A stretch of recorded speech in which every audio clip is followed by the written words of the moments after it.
नमस्कार दोस्तों, साहित्य लोक में पुनः एक बार बहुत बहुत स्वागत है आपका। आज 9 मई है, महाराणा प्रताप का जन्मोत्सव। आज जन्मा था वो धरती का लाल, जिसने अपनी मातृभूमि की रक्षा के लिए सारे सुखों को त्याग कर घास की रोटी खानी पड़ी तो खाया, लेकिन वो झुका नहीं। उसका स्वाभिमान अमर है और इसीलिए नाम अति विशेष है भारत के योद्धाओं में। उनके जीवन के बारे में ऐतिहासिक दृष्टिकोण से न जाने कितने ही तथ्य कहे गए हैं, लेकिन हम उनके साहित्यिक दृष्टिकोण की ओर चलते हैं। वीर रस के कवियों की जब बात होगी तो उसमें एक नाम जो हमेशा आएगा और वो नाम है श्याम नारायण पांडे का। और पांडे जी की रचना हल्दी घाटी। हल्दी घाटी में राणा के शौर्य, राणा के रणकौशल और राणा के घोड़े चेतक का इतना सुंदरतम वर्णन उन्होंने किया है जिसकी समता अन्य कोई दूसरा कभी कर भी नहीं सकता।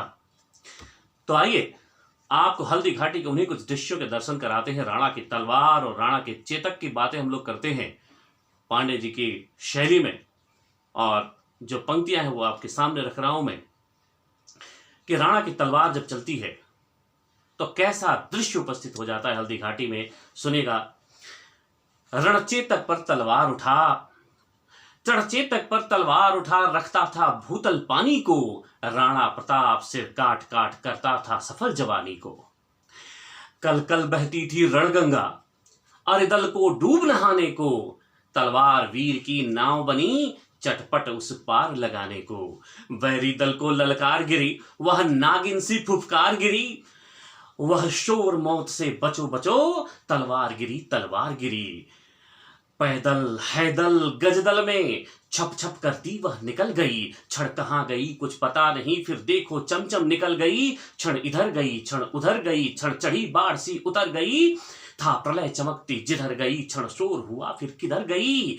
लहराती थी सिर काट काट, बल खाती थी भू पाट पाट, बिखरती अवयव बांट बांट, तनती थी लोहू चाट चाट, क्षण भीषण हलचल मचा मचा, राणा कर की तलवार बढ़ी, वह शोर रक्त पीने को, वह रणचंडी जीभ पसार बढ़ी।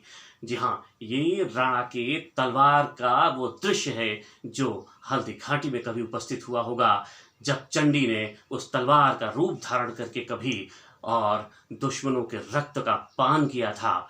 ये पांडे जी की पंक्तियां, श्याम नारायण पांडे की पंक्तियां, जो सुंदरतम अभिव्यक्ति आप समझ सकते हैं जो वीर रस की होती है, वो इन पंक्तियों में आपने देखा। धन्यवाद।